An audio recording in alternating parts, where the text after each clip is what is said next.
sirva el asomo realizado al multitudinario mundo subacuático de las Galápagos para subrayar que en absoluto se trata de un ámbito exclusivo y aparte.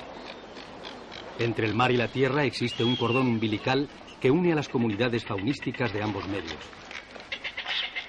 Son las aves marinas quienes establecen esa crucial conexión. Ingentes muchedumbres de pescadores alados que se enfrentan a infinidad de problemas.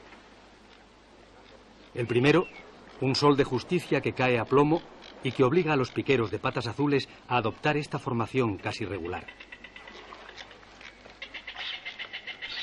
Pretenden así que la luz y el calor queden siempre a sus espaldas, con lo que se convierten en relojes solares vivientes. Estrategia refrigerante que no basta y pone en marcha el mecanismo termorregulador del jadeo, con el que todas las aves, que no sudan como los mamíferos, consiguen perder calor corporal.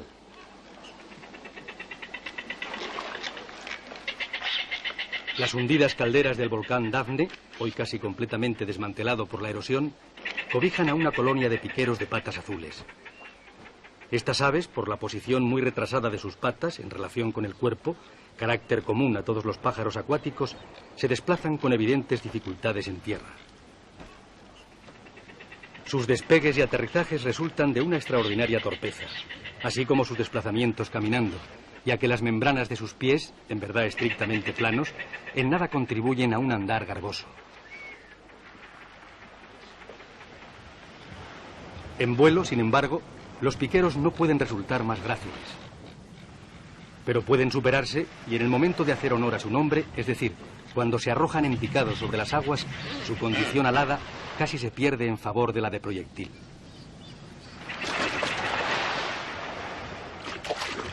El trasiego de las aves, ocupadas en perpetuarse, es constante. Unos van en busca de alimento, otros a darse un baño refrigerante y finalmente algunos piqueros se dirigen a relevar a su consorte en la dura tarea de proteger a los huevos. Y como telón de fondo, una permanente algarabía.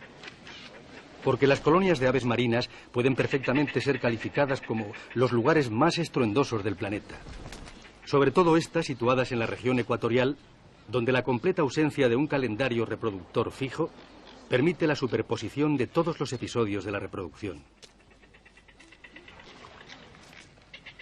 Es decir, que las parejas se forman en cualquier momento del año, y no es raro que junto a aves que comienzan a galantearse, otras ceben a pollos a punto de echarse a volar. Los gritos de los que piden comida se entrecruzan, por tanto, con los de quienes se hacen el amor, o con los de quienes discuten por el terreno donde van a criar.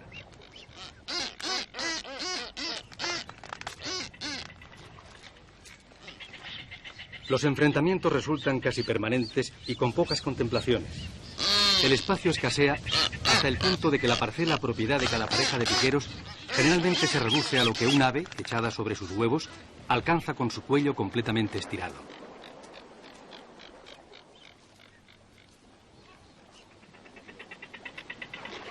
Protocolarios como pocas aves, los piqueros llevan a cabo una ceremonia nupcial ciertamente solemne.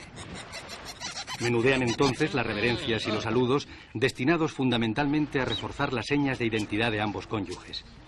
Y no solo a reconocerse, sino también a sellar ese pacto de mutua solidaridad imprescindible para ultimar con éxito una larga crianza. Solo cuando el reconocimiento mutuo queda asegurado, la hembra acepta sobre sus espaldas a quien ha de fecundarla. El primer capítulo de la reproducción concluye así. Pero quedan otros muchos.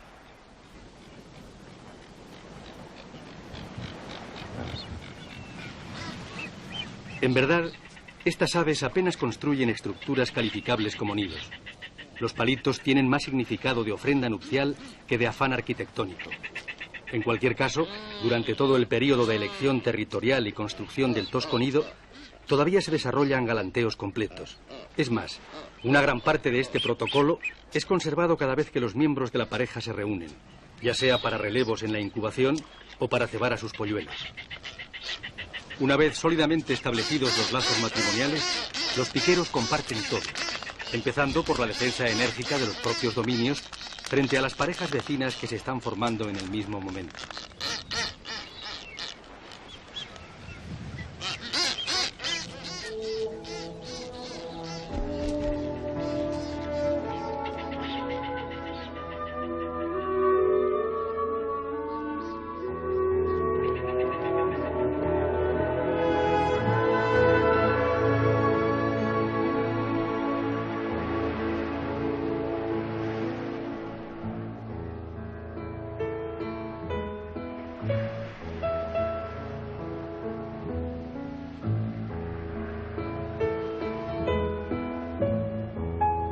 piquero, desde 20 o 30 metros de altura, pliega sus alas.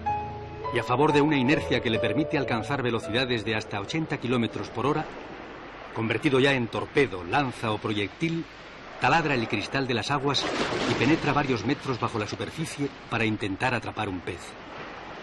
Una proeza única en el reino de las aves.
El significado último de esta postura, denominada salutación al sol por los ornitólogos, es decir, apertura de las alas con cuello y cola apuntando hacia lo alto, viene a ser una demostración de total confianza, de que no se pretende ser agresivo. Nada mejor, pues, para manifestar buenas intenciones que la imposibilidad de ser violento.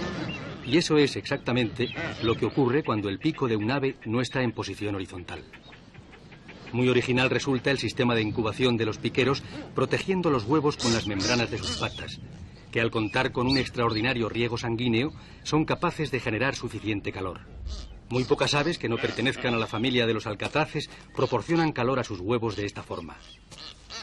El volteo de la puesta sí es práctica común en el mundo alado, con el fin de que el embrión reciba calor por todas partes. El relevo en la incubación se desarrolla con los máximos cuidados y no por temor a un enfriamiento, prácticamente imposible en estas latitudes, sino para proteger la puesta de los ataques de ciertas aves marinas de inclinaciones parásitas. El proceso reproductor de los piqueros es lento. La incubación les ocupa durante 41 días. Ponen de 2 a 3 huevos, pero con frecuencia solo un pollo llega a volar, lo que sucede 3 meses después de la eclosión. Una vez completado el periodo de crecimiento, los pollos son abandonados por sus progenitores. Conducta esta frecuente en las aves marinas que se muestran muy perezosas a la hora de iniciar su vida aérea. A lo largo de los 3 meses que dura el crecimiento, los pollos de piquero azul cambian 3 veces de plumaje. Primero, cuentan con un espeso manto de plumón blanco que a los 20 días aproximadamente deja paso a un segundo plumón de tonos oscuros. Sobre este último crecen, a partir de los 50 días, las plumas que recubrirán su cuerpo durante el primer año de vida. Es a partir de la adquisición del segundo plumón cuando los padres se ven obligados a más largas ausencias. Entonces ambos se dedican a pescar con la finalidad de saciar el considerable apetito de su prole. La curiosidad de los jóvenes piqueros de patas azules les lleva a cortos viajes exploratorios donde su atención, o sentido lúdico, pueden verse estimulados por encuentros con otros seres claramente fascinantes. A partir del segundo mes de vida, las plumas del vuelo comienzan a patentizarse y 4 semanas más tarde se inician los obligados ejercicios de vuelo.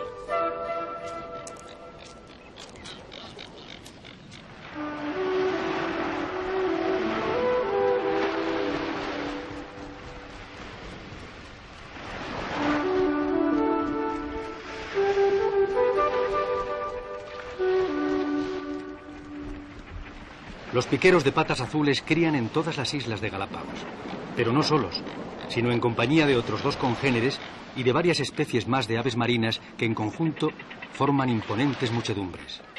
El piquero enmascarado, bastante más grande que su pariente de patas azules, no tiene evidentemente que justificar su nombre. El albo plumaje de estas aves consigue que las agrupaciones coloniales compuestas por esta especie sean las más conspicuas del archipiélago.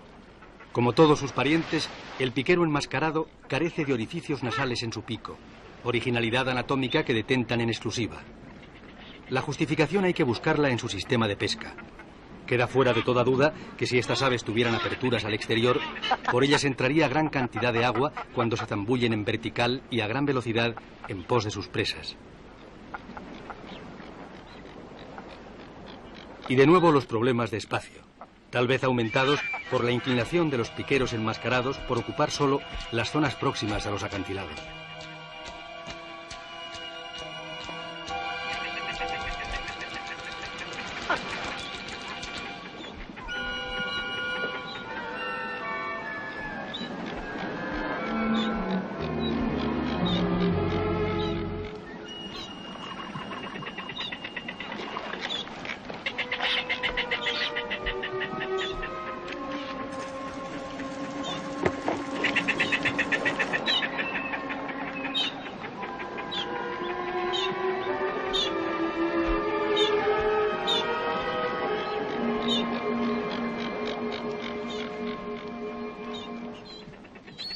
Los pollos recién nacidos deben ser protegidos constantemente del abrasador sol ecuatorial que acabaría con ellos en unas horas.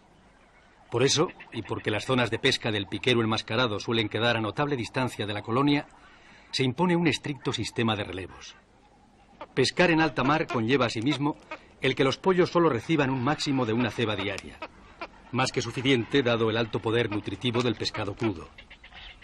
La ventaja de ir a alimentarse fuera de las aguas costeras se comprende cuando sabemos que otras aves marinas sí pescan en esa zona, especialmente el piquero de patas azules.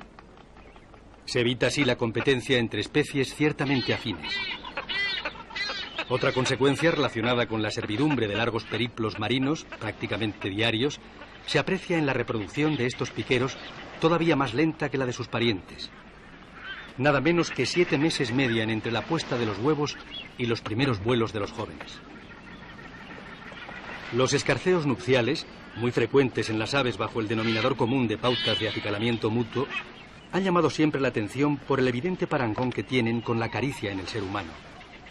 Su significado tampoco aporta sorpresas, pues equivale al de cualquiera de los comportamientos llamados de apaciguamiento, es decir, simplemente tranquilizadores y, por tanto, cohesionantes. Hay que destacar también el papel que desempeñan las manifestaciones sonoras de estas aves, perfectamente diferenciables por sexos. Parece demostrado que los piqueros enmascarados pueden reconocerse a través del oído, lo que no deja de sorprender en medio del indescriptible griterío que siempre los rodea. La eficacia de esas dotes se evidencia fundamentalmente por la noche. El aseo, el baño, se convierte en otra obligación prácticamente diaria. Algo que los piqueros deben hacer con agrado, dado el calor reinante y la gran cantidad de garrapatas que se ocultan en su plumaje.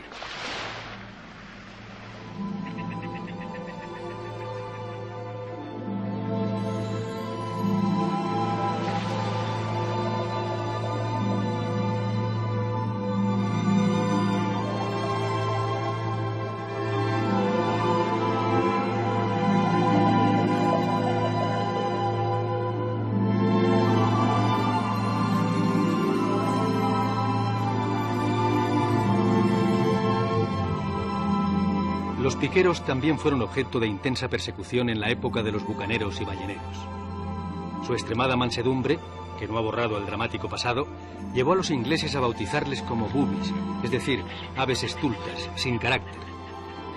Afabilidad que se borra, por cierto, cuando hay que dirimir un problema territorial. Las pendencias suelen ir precedidas de intimidaciones como castañeteos del pico, gritos y posturas arrogantes. Pero el encuentro cuerpo a cuerpo está a la orden del día.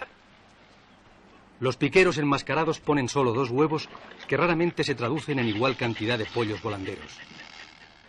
La falta de consideraciones con los hijos del vecino muchas veces es la responsable de un éxito reproductor de tan solo el 50%.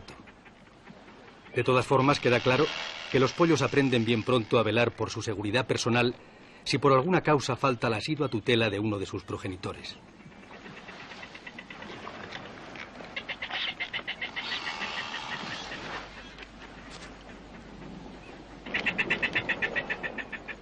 Muy pocas aves marinas se posan en árboles y menos aún son las que crían sobre ellos construyendo auténticos nidos. Habida cuenta de la impericia constructora de la que hacen gala. Pero en Galápagos, una tercera especie de piquero, el de patas rojas, lo hace.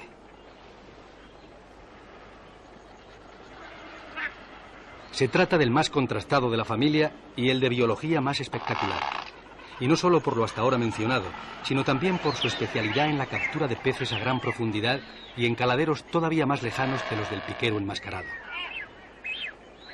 A lo que debemos sumar que la especie presenta 3 fases de coloración netamente diferentes: la marrón, la blanca y otra intermedia.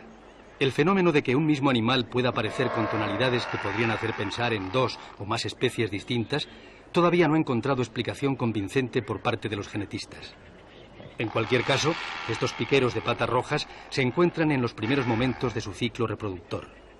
Los primeros en llegar son los machos, que se posan en las ramas justo en el lugar donde más tarde construirán el nido. Desde sus posaderos, los piqueros de patas rojas intentan llamar la atención de las hembras que les sobrevuelan y ensayan las primeras pautas de su ceremonia nupcial. Estos que aquí vemos son las avanzadillas de las 140.000 parejas que se reproducen en la isla genovesa.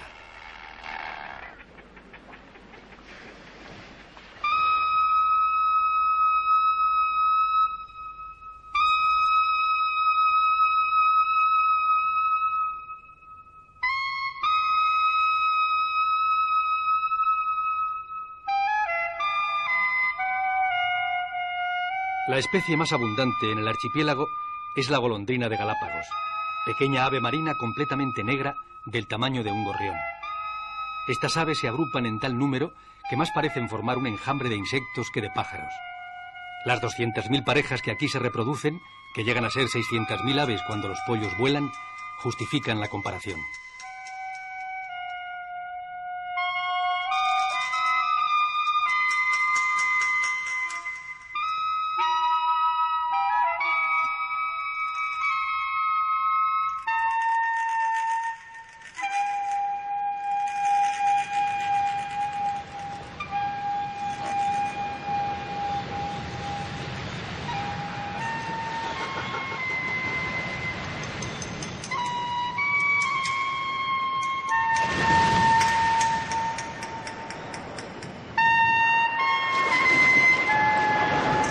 El maná que pulula bajo las aguas, en ocasiones se densifica y se ofrece en forma de cardúmenes que se aproximan a la costa. Los pescadores alados entonces se concentran en una acción de pesca que puede ser considerada como solidaria desde el momento en que las técnicas del pelícano pardo se complementan con las del piquero de patas azules. Los vaivenes del cardumen obligan a las aves a poner a prueba su propia visión. Tengamos en cuenta que si bien aquí los peces no están a más de 3 metros,